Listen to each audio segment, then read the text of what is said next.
आइए सुनिए, देखिए, समझिए सनातन सत्य। जैसी दृष्टि वैसी सृष्टि, दृष्टि विज्ञान। कुदरत, कुदरती रचना एवं कुदरत के कानून से शाश्वत सुख की प्राप्ति। जोधपुर के परम पूज्य महात्मा उपासक प्रोफेसर डॉक्टर सोहन राज तातेड़ के निर्देशन में सनातन सत्य। जैसी दृष्टि वैसी सृष्टि, दृष्टि विज्ञान।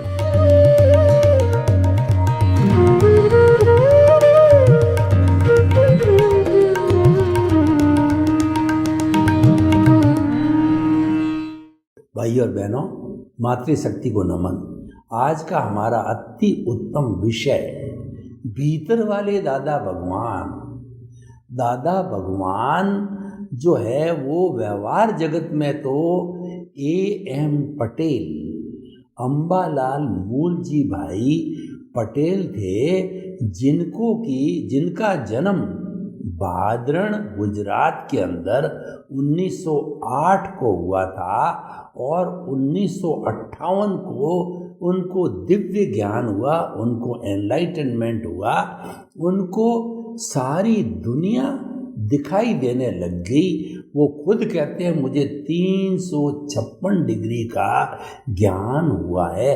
अगर 360 का होता तो केवल दर्शन होते और वो अगले जन्म में ही जो है वो उनको केवल ज्ञान होता, क्योंकि उनको 356 डिग्री का ज्ञान हुआ। अभी वो हमारे भारत क्षेत्र में ही है। उनको खटपटिया जो है वो वीतराग कहा जाता है। उनके मन के भाव है कि मैं ज़्यादा से ज़्यादा लोगों को मुक्ति भेज करके मैं मुक्ति जाऊं।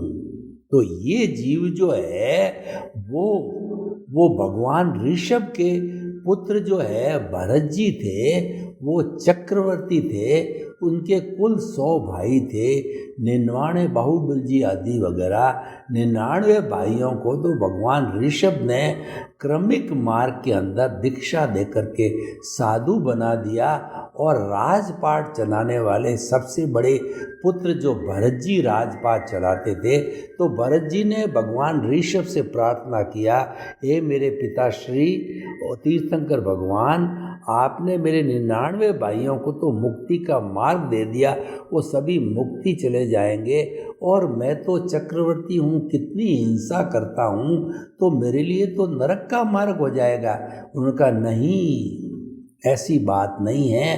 तुम इसी भाव के अंदर मैं तुम्हें एक ऐसा अक्रम विज्ञान मार्ग दूंगा, फ्लाइट दूंगा, लिफ्ट दूंगा, लॉन्ग जंप दूंगा, हाई जंप दूंगा कि तुम उसको प्राप्त करके और तुम भी मुक्ति को इसी जन्म में चले जाओगे।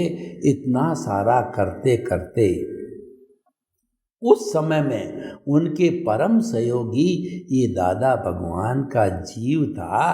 तो भगवान ऋषभ ने तो कांच के भवन के अंदर जो है अनित्य प्रेक्षा का ध्यान किया।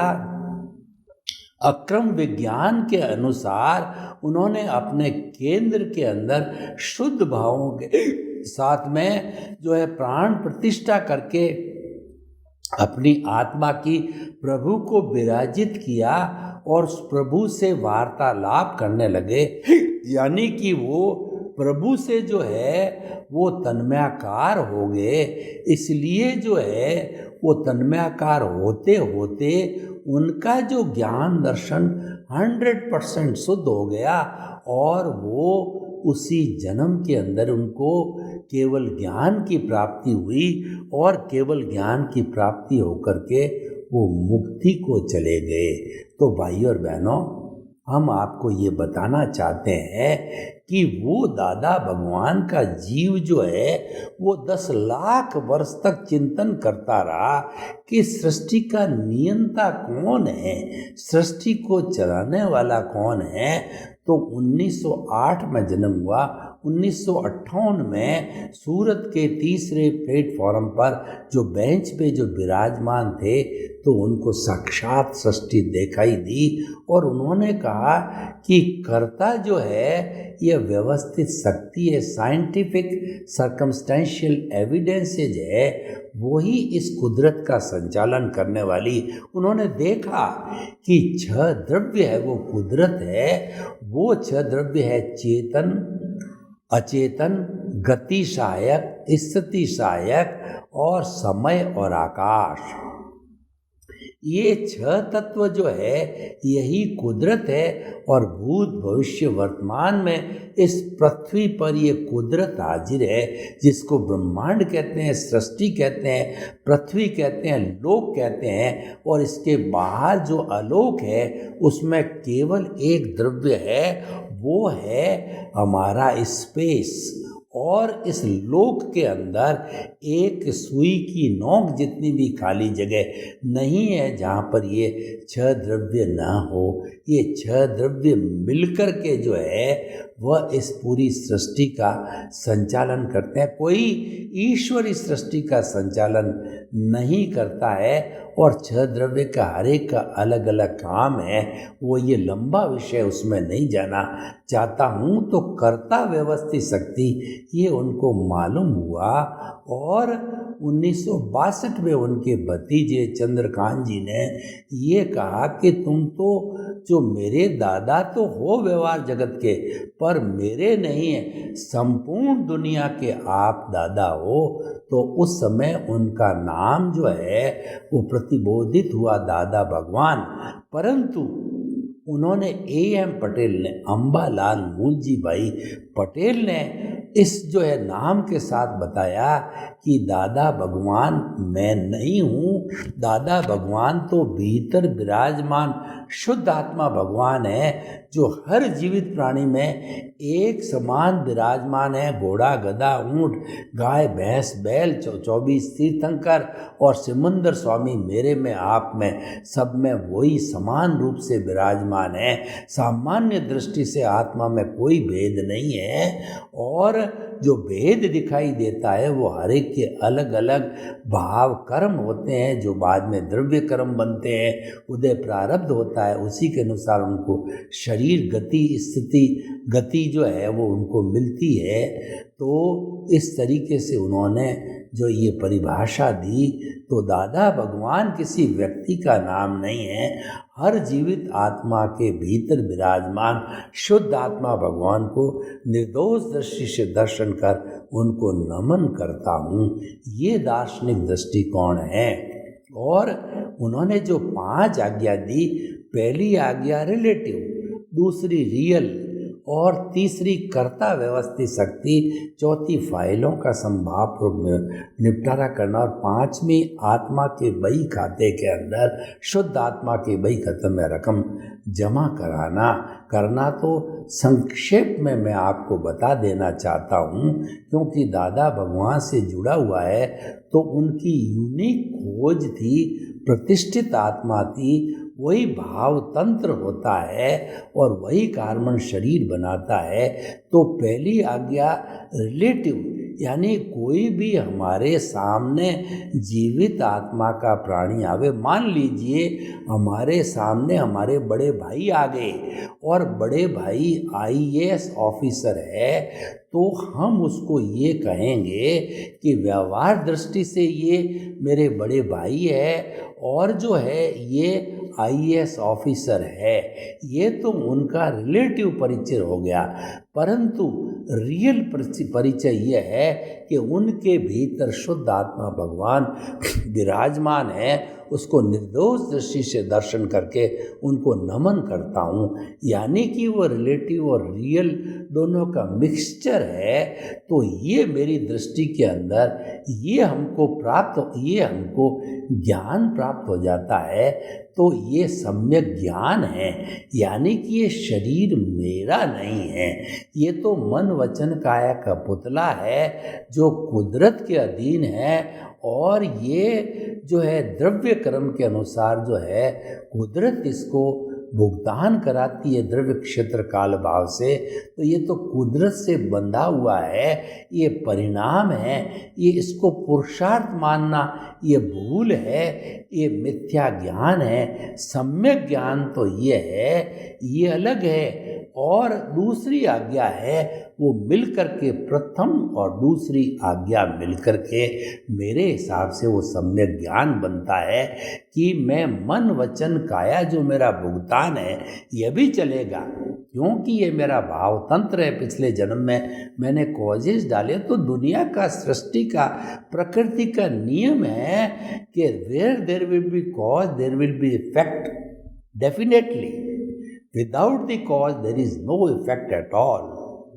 जैसी करनी वैसी भरनी, जैसा करोगे वैसा पाओगे, और वो as you sow so will you reap.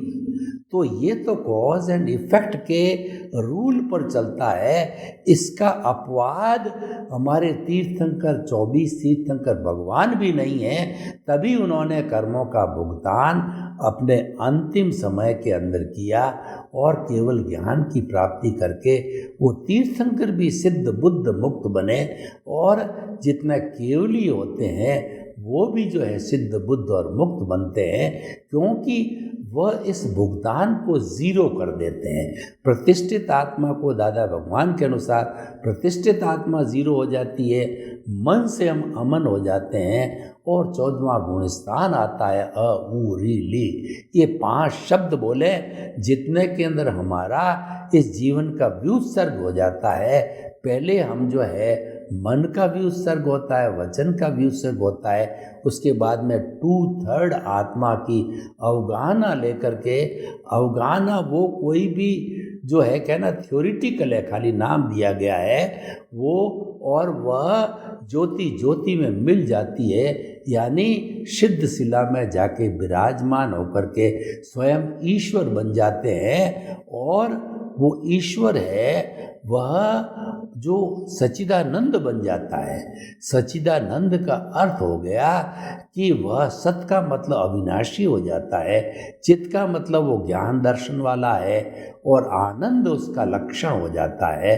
तो वो सच्चिदानंद बन जाता है, वो मुक्त हो जाता है, और जन्म जन्मांतर के लिए फिर वो कभी भी इस 84 लाख जीवा योनि में चक्कर नहीं काटती। 84 लाख जीवा योनि में घूमना ही सबसे बड़ा दुख का कारण है, और वो घूमने का जो कारण है वो अज्ञान है। वो अज्ञान समाप्त होता है विज्ञान के द्वारा, दृष्टि विज्ञान के द्वारा, आर्ट ऑफ द विजन के द्वारा, समझ के द्वारा, और हमारी रॉन्ग बिलीफ को समाप्त करके राइट बिलीफ, सम्यक दर्शन प्राप्त करने के बाद धीरे धीरे वो समाप्त होता है। तो भाइयों और बहनों, हमारे भीतर वाले दादा भगवान अब उसकी बात करते हैं कि हमारा रियल अस्तित्व क्या है। हमारा रियल अस्तित्व शुद्ध आत्मा है। मन वचन काया से मुक्त ऐसा मैं शुद्ध आत्मा हूँ। देखिए, श्वास को भरिए और बोलिए कि मैं, और श्वास निकालिए, शुद्ध आत्मा हूँ, मैं शुद्ध आत्मा हूँ, मैं शुद्ध आत्मा हूँ, मैं शुद्ध आत्मा हूँ। फिर आप दूसरा स्लोगन ये बोलिए, हमको मुक्त किससे होना है, मोक्ष किसे मिलेगा।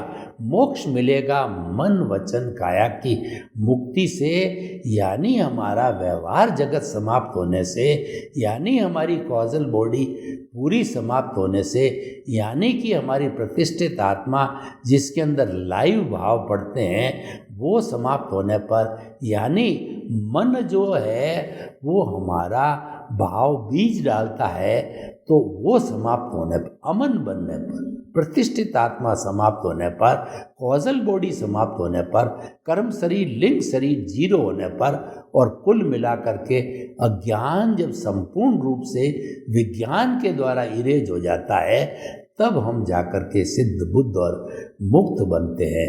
तो भाइयों और बहनों, ये भीतर बैठा है, और ये भीतर जो है वो क्यों जकड़ा हुआ है इस कारागार में, तो उसका कारण ये है कि जन्म जन्मांतर से पूर्व, जिसको कि भगवान ने पश्चानुपूर्वी कहा। देखिए, भगवान के जो शिष्य हुए वो सारे जड़ बुद्धि थे, अज्ञानी थे।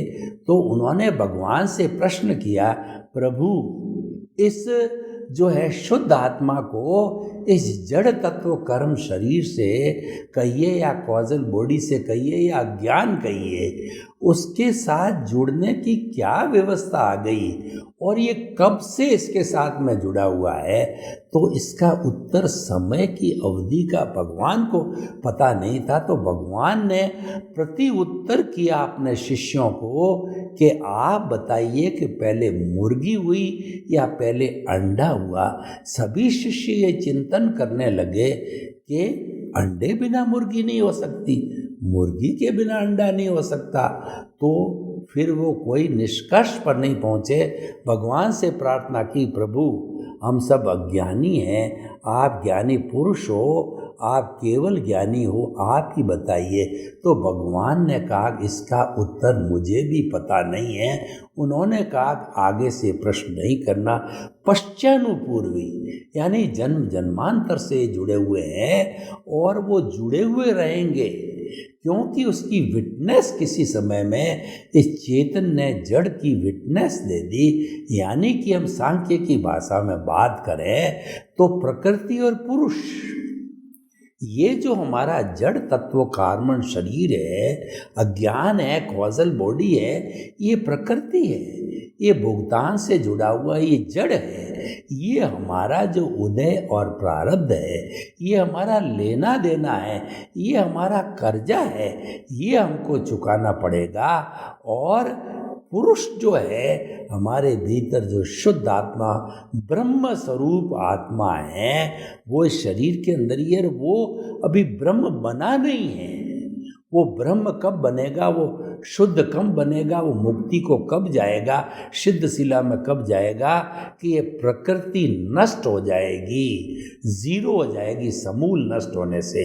तो देखिए सांख्य भाषा क्या कहती है, किसी समय में उस प्रकृति की छाया जो है पुरुष के ऊपर पड़ गई और उस छाया से जो है वो मोहित होकर के और लोभ में आकर के और लुभावना लग कर के वो प्रभावित हो गया। यानी उसकी विटनेस हो गई, तभी से जुड़ा हुआ है। और जब उसकी प्रज्ञा बहुत तीव्र जागृत होगी और उसका समय आएगा मुक्ति का, और उसके लिए हमारी जो एक कुदरत उसको सहयोग करेगी, ऐसे संजोग जुटाएगी मुक्ति के, तो उस समय में ये प्रकृति नष्ट हो जाएगी। प्रकृति जो है हमारी कुदरत के साथ मिल जाए। कुदरत का दूसरा नाम प्रकृति है। ये द्रव्य, ये जो है हमारा पंचभूत की प्रकृति है, पृथ्वी जल अग्नि वायु और आकाश की प्रकृति है।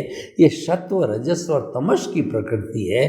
तो ये कार्बन शरीर, ये अज्ञान है, ये पौद्गलिक रूप है, ये कोटेड है। जब ये सारा कोट समाप्त हो जाएगा तो ये नॉर्मल रूप से ये चतुष्पर्शी परमाणु बन जाएंगे। ये परमाणु चतुष्पर्शी जो हमारे इस कुदरत में है, अष्ट और चतुष्पर्शी, तो चतुष्पर्श के साथ मिल जाएंगे। ये नो कर्म हो जाएंगे। नो कर्म मीन्स कोट समाप्त हो गया। कोट लगने के पूर्व भी वो नौ कर्म है और कोट लगने के बाद जो है कर्म बनता है और कोट उतर जाता है, यानी फुली डिस्चार्ज हो जाता है। तब पुनः जब प्रकृति में जाता है तब जो है वो वापस जो है परमाणु बन जाता है।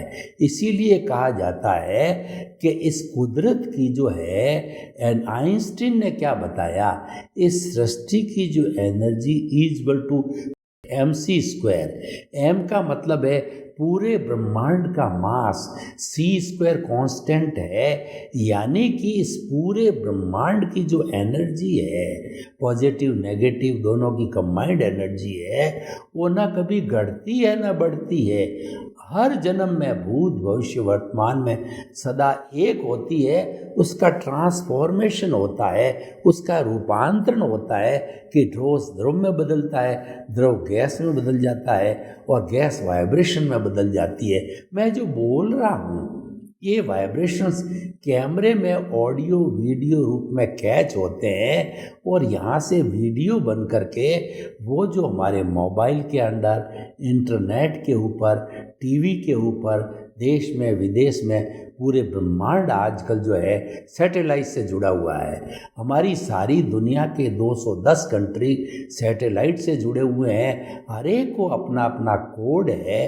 वो कोड नंबर डायल करते ही हम उस कंट्री से जुड़ जाते हैं और फिर उस कंट्री का नंबर डायल करते ही, जैसे 91 इंडिया का है, 91 डायल किया वो सैटेलाइट में जाएगा और वह हमारे को इंडिया के खाने में डाल देगा। अब इंडिया का जितना 10 अक्षर का मोबाइल है, आप डायल करते ही उस मोबाइल पे घंटी जाएगी। ये सारा वाइब्रेशन का खेल है। और भाइयों और बहनों, जिन्होंने की sinusoidal wave, sine theta, cos theta और जो है वेव लेंथ और फ्रीक्वेंसी को पढ़ा है, फिजिक्स को पढ़ा है, वो जानते हैं कि ये सारी वाइब्रेशन से ही ये सारा ब्रह्मांड बना है और वो सारे ब्रह्मांड में वाइब्रेशन फैली होती है। इसी कारण से ये मोबाइल कैच करता है, टीवी कैच करता है और इंटरनेट कैच करता है। इसीलिए ये विज्ञान की सबसे बड़ी खोज है और हमारे ऋषि मुनियों की सबसे बड़ी खोज है। भीतर विराजमान दादा भगवान यानी शुद्ध आत्मा भगवान की खोज है। वो वैज्ञानिक लोग हैं, वो हमारी बाहरी लेबोरेटरी पर काम करते हैं, वो जो एलिमेंट्स पर काम करते हैं। वैज्ञानिक लोगों ने अभी तक 116 एलिमेंट्स बनाए, उन पर एक्सपेरिमेंट करते हैं, लेकिन वो पुद्गल है, वो निर्जीव है, वो गलन मिलन धर्मा है, वो वर्ण गंध रस स्पर्श वाला है, वो टूटता है, जुड़ता है। आज मिट्टी है, कल वह टूट करके अभ्रक हो जाएगी, बोडल हो जाएगी, सोना बन जाएगी, चांदी बन जाएगी। तो इसीलिए जो है वो सारा टूटने वाला है, वो जड़ है। लेकिन भीतर विराजमान दादा भगवान जो कि जिसकी ताकत से हम बोल रहे हैं, हाथ हिला रहे हैं, खा रहे हैं, पी रहे हैं और हमारा पुतला है जो सब मन वचन काया की प्रवृत्ति करता है और भीतर वाला प्रभु चला गया तो राम नाम सत्य है।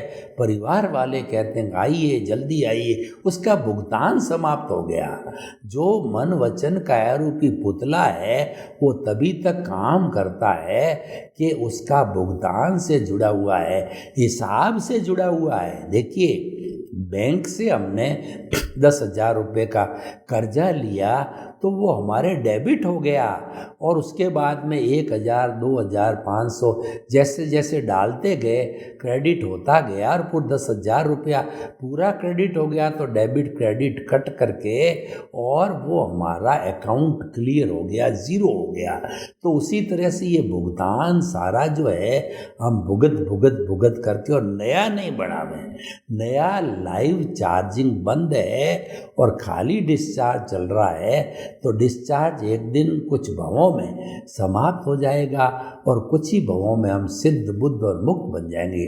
तो हम आपको क्या कहना चाहते हैं, आप भीतर वाला दादा भगवान शुद्ध आत्मा भगवान के पाले में रहो, 24 घंटे उसके इर्द गिर्द रहो, उसकी भजना करो, उसके गुणों की भजना करो और जो कुछ मन वचन काया क्रिया करते हैं उसको कुदरती रचना मानो, वो आपको करनी पड़ेगी। ऐसा नहीं है कि आप जन्म नहीं लोगे, आपके माता पिता नहीं, उदय प्रारब्ध के दिन आपको साधु भी अगर उदय प्रारब्ध में तो बनना पड़ेगा और आपको वही माता, वही पिता, वही भाई, वही बहन और कोई मारने वाला, कोई पीटने वाला, कोई सजा देने वाला, कोई शाबाशी देने वाला जीवन भर चलता रहेगा। लेकिन अगर आप उसको कुदरती रचना मानते हो, अच्छा हुआ कुदरती रचना, बुरा हुआ कुदरती रचना, हमारे मार पड़ी कुदरती रचना, हमारा सम्मान हुआ कुदरती रचना। तो उस कुदरती रचना मानने से क्या होता है, उससे हमारी कुदरत का जो कानून नहीं टूटता है। और जो ही आपने कुदरती रचना मानने से हटे, दुर्घटना घटी, ध्यान हटा और दुर्घटना घटी, तो हमारा ध्यान वहाँ से हटते ही दुर्घटना घटित हो जाती है। यानी हम मिथ्या ज्ञान, मिथ्या दर्शन में चले जाते हैं, लेकिन फिर भी हमारे पास में ज्ञान है।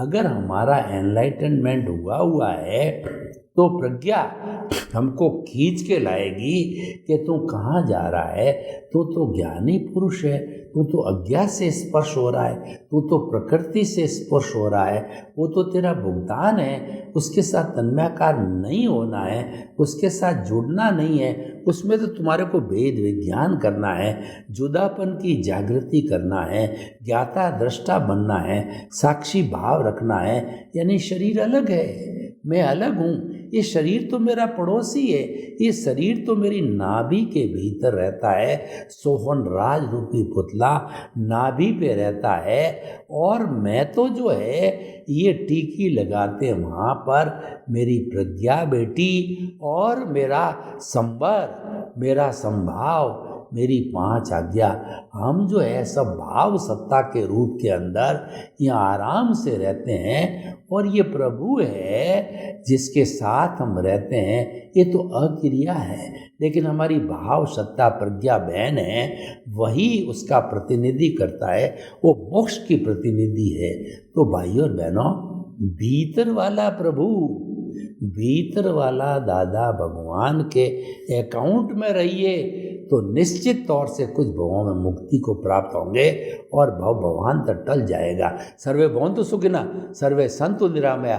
लोक के जीवों को सुख मिले, शांति मिले, आनंद मिले, प्रेम मिले, सौहार्द मिले, और सभी हम हिल मिल करके अपने परिवार को सुखी समृद्ध बनावें। आपके प्रति मंगल भाव। ओम शांति।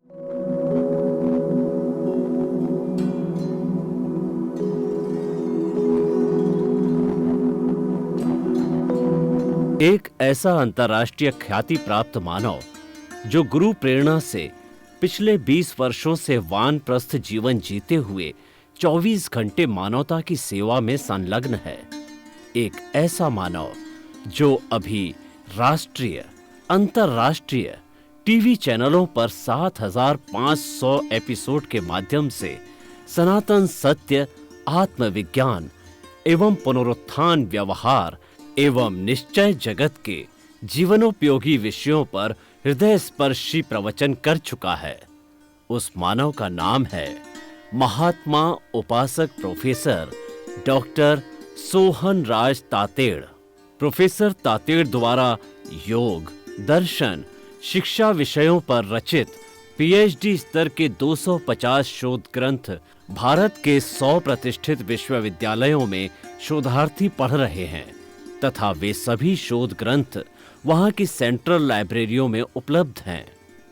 महात्मा सोहन राज ने अभी तक हजारों स्कूलों, कॉलेजों, विश्वविद्यालयों एवं संस्थाओं में सेमिनार, वर्कशॉप, कैंप लगाकर लाखों विद्यार्थियों को योग, दर्शन, शिक्षा का प्रशिक्षण देकर उन्हें सुसंस्कारित किया।